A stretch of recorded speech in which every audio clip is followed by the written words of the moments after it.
नमस्कार साथियों, स्वागत है आप सभी का मेरे YouTube channel Sanskrit global study में। बिहार फॉर इंटीग्रेटेड बीएड जो काउंसलिंग 22 से 25 तक हुआ था, उसमें पहला मेधा सूची जारी कर दिया गया है। तो इस वीडियो के माध्यम से आप लोग मेधा सूची के बारे में जानकारी प्राप्त करेंगे। कब से कब तक इसका नामांकन प्रक्रिया है, कौन सा कॉलेज अलॉट हुआ है, और इन सारी चीज़ों को समझेंगे इस वीडियो के माध्यम से। और हाँ, साथ में ये भी समझेंगे कि क्या काउंसलिंग में कोई गड़बड़ी भी थी, ये भी चीज़ हम जानकारी में बताएँगे। तो चलिए सबसे पहले हम सूचना को देखते हैं। ये सूचना है अ, नोडल ऑफिसर के द्वारा सूचना दिया गया है सारे इंटीग्रेटेड बीएड 4 वर्षीय का। आप लोग यहाँ पे इसको पढ़ लेंगे, मेधा सूची के संबंध में है। और यह कब से कब तक नामांकन प्रक्रिया है, हम इस डेट को समझते हैं। देखिए यहाँ पे आपको जो है से 29 तारीख से लेकर के 14 तक जो है से नामांकन का डेट रखा गया है। जो भी कॉलेज में आपका अलॉट हुआ है नामांकन, उस कॉलेज में जा कर के आप अपना नामांकन सुनिश्चित करेंगे। यदि आप वहाँ पे नामांकन करने के लिए नहीं जाते हैं, अनुपस्थित रहते हैं, तो आपका नामांकन रद्द माना जाएगा और आगे के दावा के लिए आप एलिजिबल नहीं रह जाएँगे। तो इस बात का आप ध्यान रखेंगे। और दूसरी नंबर बात कि जिस प्रकार से इस बार यूनिवर्सिटी ने काउंसलिंग कराया है, यह काउंसलिंग प्रक्रिया हमें पसंद नहीं आया। क्यों? क्योंकि मैं एक एग्ज़ाम्पल से आपको समझाने का प्रयास कर रहा हूँ। जैसे मेरा मान लेते हैं कि मेरा रैंक यदि 300 है, ठीक है? अब मुझे कोई ख़ास कॉलेज पसंद है और मैं उसी कॉलेज में जाना चाहता हूँ और मुझे मैथ ऑनर्स लेना है। यदि मुझे उतना रैंक पर उस कॉलेज में अगर मैथ नहीं मिलता, तो मैं फ़िज़िक्स से चला जाता। तो फ़िज़िक्स से चला जाता तो मैं तब मुझे वहाँ पे नामांकन जो है से साइंस से ही होता, लेकिन फ़िज़िक्स तो कम से कम हो जाता। परंतु इन लोगों ने जो काउंसलिंग प्रोसेस अपनाया है, अब बच्चे को अगर कोई कॉलेज पसंद ना हो और वहाँ पर ही उसको मैथ मिल भी जाए, तो वहाँ पे वो नामांकन नहीं कराएँगे।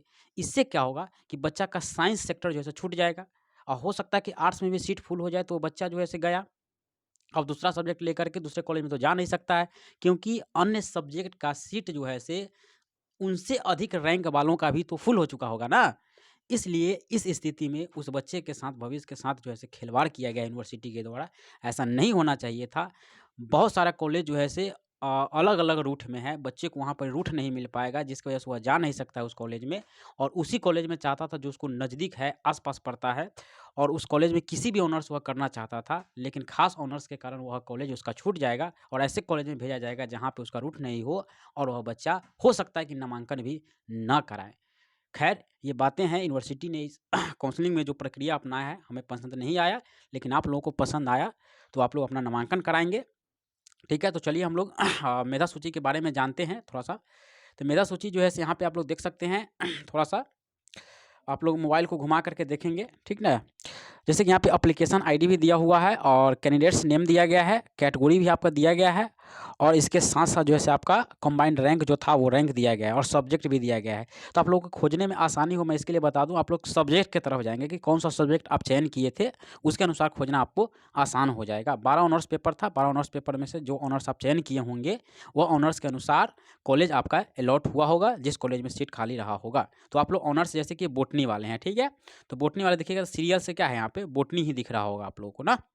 देखिए यहाँ पे सीरियल से आप लोगों को बॉटनी दिख रहा होगा, तो बॉटनी में आप अपना नाम, उस side application ID, combined rank देखेंगे और अलॉट कॉलेज, ठीक ना?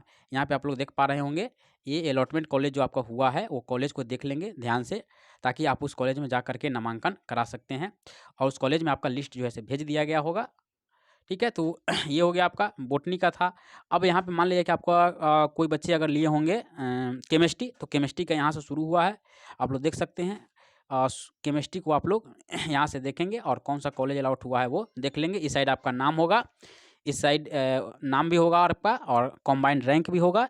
इसके अलावा जो आपका कैटेगरी होगा वो भी होगा। ठीक है? तो इसका जो है से आप लोग क्या करेंगे कि ऑफ़िशियल साइट से जा कर के इस मेधा सूची को आप लोग डाउनलोड करेंगे। यदि आपको मेधा सूची डाउनलोड करने में कोई परेशानी होगी, तो आप हमें मैसेज करेंगे व्हाट्सएप पे, और आपको जैसे मेधा सूची भेज दिया जाएगा। सावधानीपूर्वक आप लोग खोजेंगे।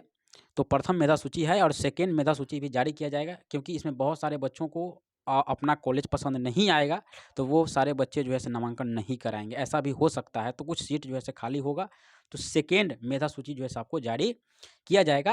लगभग-लगभग 513 बच्चों का जो है ना से इसमें काउंसलिंग में भाग लिए थे, 513 बच्चों का, जिसमें से 400 बच्चों का जो है मेधा सूची जारी किया गया है, ठीक है।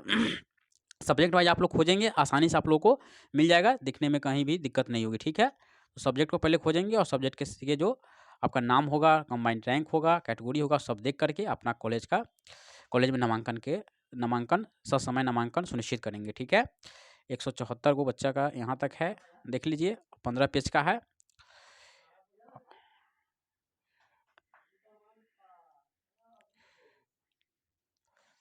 और सारी कमियां जो है काउंसलिंग के माध्यम से हुआ है इस बार, जो कि काउंसलिंग में नहीं होना चाहिए। अब कोई बच्चा का काउंसलिंग छूट गया है और उस बच्चे का भी जो है तीसरा दिन चौथा दिन काउंसलिंग हुआ है और डीडी की वजह से ही बच्चा को समस्या हुआ है। जैसे कि डीडी संबंधी समस्या, चालान जो है एलएनएमई में जब काउंसलिंग होता था तो वहाँ पे चालान के माध्यम से भी काउंसलिंग हो जाता था, लेकिन यहाँ पे डीडी की वजह से बच्चा को बहुत समस्या का सामना करना पड़ा था और इस समस्या ने बच्चों को जो है अगले दिन काउंसलिंग के लिए मजबूर कर दिया, जिसके कारण सीट भर गया और मनचाहा ऑनर्स उनको नहीं मिल पाया। कॉलेज भी मनचाहा इसकी वजह से नहीं मिल पाया होगा, क्योंकि उनको बाद में काउंसलिंग हुआ ना, बाद में काउंसलिंग की वजह से तब तक सीट भर चुका रहा होगा। इस प्रकार से कई सारी समस्याएं देखने को मिला है इस काउंसलिंग के माध्यम से। और फिर भी जो है यूनिवर्सिटी पता नहीं क्या है, क्या समझते हैं अपने आप को ये लोग, कि ज़बरदस्ती जो है इन लोगों ने बच्चे को उस कॉलेज में भेज दिया जिस कॉलेज में उनको जाना पसंद नहीं होगा या वह कॉलेज उनसे आउट ऑफ रूट पड़ता होगा। ये सारी समस्या की वजह से बच्चों को दिक्कत होगी आने वाला समय में। देखिए पिछला बार जो काउंसलिंग होता था एलएनएमई में, तो वहाँ क्या होता था कि आपका जो रैंक है उस रैंक के आधार पर आपको बुलाया जाएगा। आपको जोन कॉलेज में जोन ऑनर्स पसंद है और जैसा भी ऑनर्स पसंद है आप उस ऑनर्स को आसानी से ले करके उस कॉलेज में नामांकन करा सकते थे। लेकिन यहाँ तो ऐसा था नहीं। आपको मैथ लेने का मन है और मैथ जो है आपको इस कॉलेज में नहीं मिला तो आपको क्या होगा, दूसरा कॉलेज में जाना होगा और नहीं नामांकन कराइएगा तो आपका गया 1 साल बर्बाद हुई है। लेकिन अगर मैथ नहीं मिलता, फिजिक्स से कर लेता, केमिस्ट्री से कर लेता, लेकिन कर तो लेता ना भाई, लेकिन ऐसा तो हुआ नहीं। खैर जो है सो है। अब आप लोग देख लें अपने अपने अनुसार कौन कौन से कॉलेज अलॉट हुआ है और सुविधा क्या क्या है, और उसके अनुसार जो है आप लोग नामांकन सुनिश्चित करेंगे, ठीक है। और जैसे ही आपका नामांकन का डेट खत्म होगा, इसके बाद सीट खाली होगा, कॉलेज अपडेट करेगा कि हमारे यहाँ इतना सीट इस ऑनर्स पे खाली है। इसके बाद सेकंड मेरिट लिस्ट जारी किया जाएगा। सेकंड मेधा सूची जब जारी होगा, इसके बाद उसमें नामांकन के बाद अगर सीट खाली होता है तब स्पॉट राउंड का काउंसलिंग प्रक्रिया, स्पॉट राउंड काउंसलिंग नहीं मतलब डायरेक्ट स्पॉट राउंड का एडमिशन होगा। तो आपको भी अपडेट इस चैनल पे अपडेट किया जाएगा, ठीक है। मिलते हैं नेक्स्ट वीडियो में, तब तक के लिए जय हिंद।